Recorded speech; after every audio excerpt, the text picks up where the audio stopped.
Asa na yung suka na pinabili ko sa'yo? Kulang yung pirang pinadala mo. Anong kulang? Tumaas daw kasi yung presyo. Kasi yung gasolina nagmahal. Ay, syunga ka talaga. Suka lang bilhin mo, hindi gasolina. Kaya naman pala mahal, kasi may gasolina. Ayun ang sabi eh. Iwan ko bas tindera na yun. Ang gulo kausap.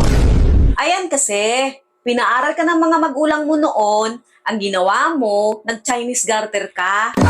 Chinese garter. Ikaw nang bumili doon. Buti pa, ako nang bibili doon, syunga-syunga ka eh. A few moments later. Oh, asan na yung binili mo? Nagtaas, hindi ba? Ang sabi mo, tumaas ang presyo. Wala naman pala stock sila na suka. Anong walang stock? Meron, kita ko nga kanina eh. Paano mo ba sinabi sa tindera? Ang sabi ko, pabili ng suka.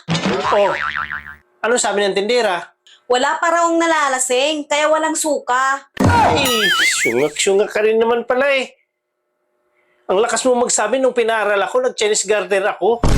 Eh ikaw, anong ginawa mo nung nag-aral ka? Na mayabas? Paano hindi sasabihin sa'yo yun? Ay, binili mo suka. Dapat suka.